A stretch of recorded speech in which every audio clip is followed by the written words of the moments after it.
selamat datang dalam video kami yang membahas teori komunikasi dengan studi kasus tentang kematian Vina di Cirebon. Adapun judul makalah kami yaitu pengaruh media sosial terhadap kasus kematian Vina di Cirebon dalam membentuk kepercayaan masyarakat.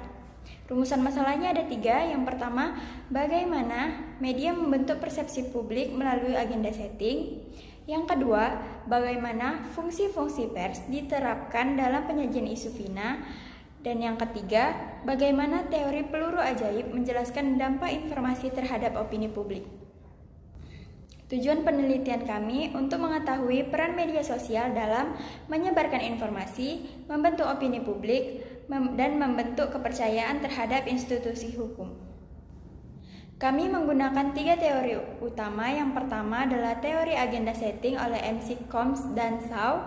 Yang kedua, teori 4 fungsi pers oleh Laswell dan Wright. Yang ketiga, ada teori peluru ajaib hypodermic needle oleh Laswell. Di sini saya akan menjelaskan mengenai grand teori yang ada dalam makalah kami yang berjudul Pengaruh Media Sosial Terhadap Kasus Kematian Vina di Cirebon dalam Membentuk Kepercayaan Masyarakat. Teorinya yaitu teori agenda setting. Teori agenda setting menjelaskan bahwa media tidak memberitahu kita apa yang harus dipikirkan, tapi isu apa yang harus dipikirkan.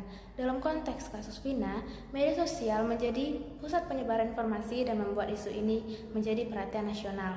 Contohnya, tagar dengan hashtag keadilan untuk Vina menjadi viral, memaksa institusi hukum merespon ulang kasus yang lama.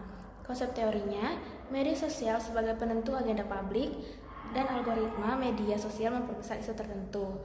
Unsur teorinya yang pertama exposure berulang, lalu penempatan isu di ruang publik digital. Adapun middle teori dalam makalah kami yaitu teori 4 fungsi pers oleh Harold Laswell dan Carlos White, meliputi surveillance, media memantau dan menyebarkan fakta, misalnya video kronologi kematian Vina. Yang kedua adalah correlation, yaitu media membantu masyarakat menafsirkan informasi, misalnya komentar, analisis hukum, dan netizen. Yang ketiga adalah transmission, yaitu media menyebarkan nilai-nilai keadilan dan solidaritas.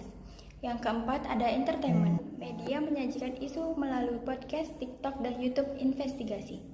Dampaknya, masyarakat tidak hanya menerima informasi, tapi juga menjadi bagian dari proses interpretasi dan aksi sosial. Update teori dari judul makalah kami yakni pengaruh media sosial terhadap kasus kematian Vina di Cirebon dalam membentuk kepercayaan masyarakat. Kami di sini memakai teori peluru ajaib, yang dimana teori peluru ajaib menyatakan bahwa audiens menerima